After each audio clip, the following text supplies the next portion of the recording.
Let me take this moment to wholeheartedly congratulate each and every one of you today. You graduated. You did it. You made it. Congratulations to you. And you did it all by yourselves. Nobody helped you. No, that's not. That's what That's what I thought when I was young. I starting to really make it as an actor. I came in. I talked to my mother. I said, "Ma, did you think that this was going to happen? I'd be so big, and I'll be able to take care of everybody, and I can do this, and I can do that, and I can." She said, "Boy, stop it right there. Stop it right there. Stop it right there."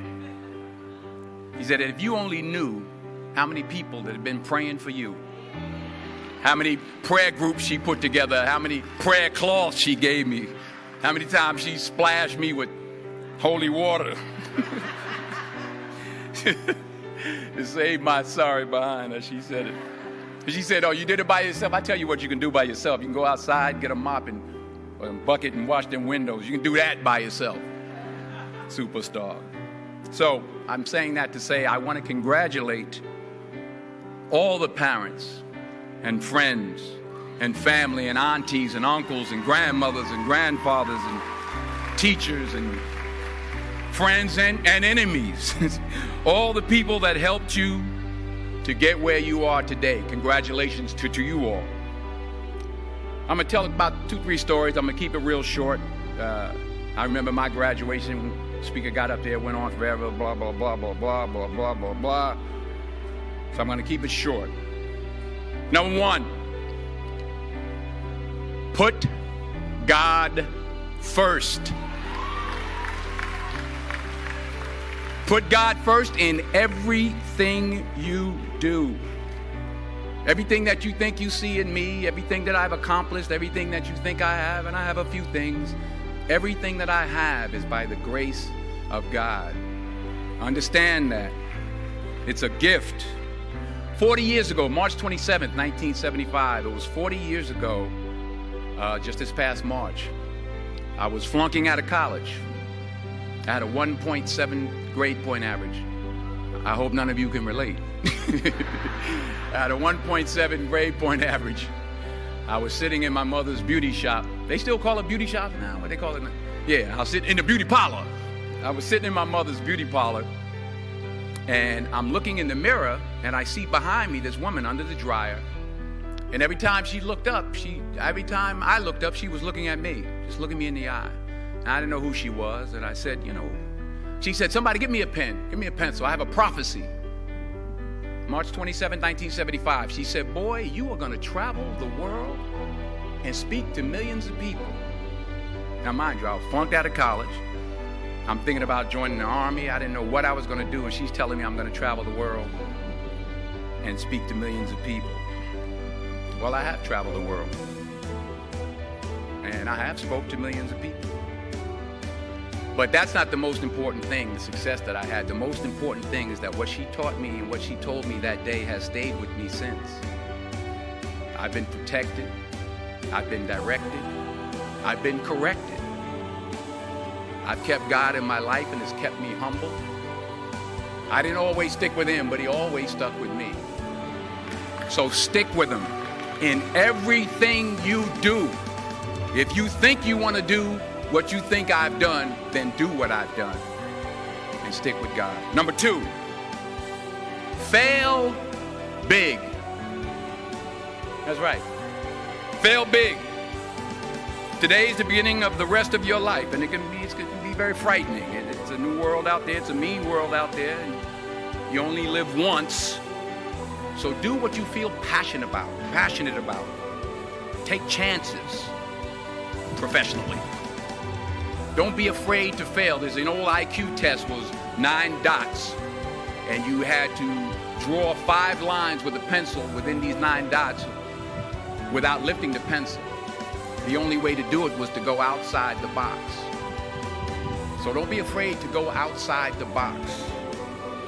Don't be afraid to think outside the box. Don't be afraid to fail big, to dream big.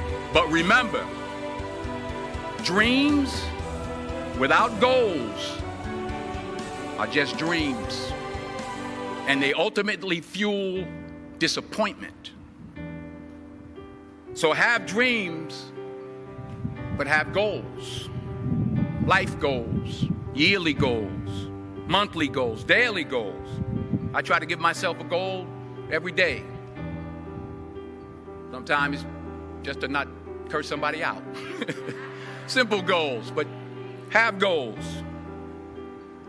And understand that to achieve these goals, you must apply discipline and consistency.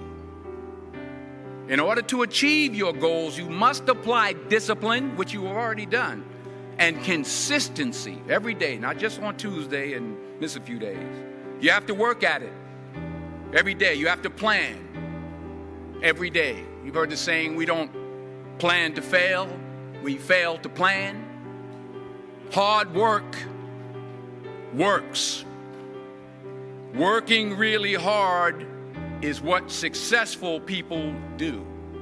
And in this text, tweet, twerk world that you've grown up in, remember, just because you're doing a lot more doesn't mean you're getting a lot more done. Remember that. Just because you're doing a lot more doesn't mean you're getting a lot more done. Don't confuse movement with progress. My mother told me, she said, yeah, because you can run in place all the time and never get anywhere. So continue to strive, continue to have goals, continue to progress. Number 3, you'll never see a U-Haul behind a hearse. I'll say it again. You'll never see a U-Haul behind a hearse. I don't care how much money you make, you can't take it with you. The Egyptians tried it. They got robbed. That's all they got. You can't take it with you. And it's not how much you have. It's what you do with what you have. We all have different talents. Some of you will be doctors, some lawyers, some scientists, some educators, some nurses, some teachers. Yeah, okay. Some preachers. The most selfish thing you can do in this world is help someone else. Why is it selfish? Because the gratification, the goodness that comes to you, the good feeling that I get from helping others, nothing's better than that. Well, one or two things, but nothing's better than that. Not jewelry, not big house I have, not the cars, but it's the joy. That's where the joy is, in helping others. That's where the success is, in helping others. Finally, I pray that you put your slippers way under the bed tonight, so that when you wake up in the morning, you have to get on your knees to reach them. And while you're down there, say thank you for grace. Thank you for mercy. Thank you for understanding. Thank you for wisdom. Thank you for parents. Thank you for love. Thank you for kindness. Thank you for humility. Thank you for peace. Thank you for prosperity. Say thank you in advance for what's already yours. It's how I live my life. That's why I am, one of the reasons why I am today. Say thank you in advance for what is already yours.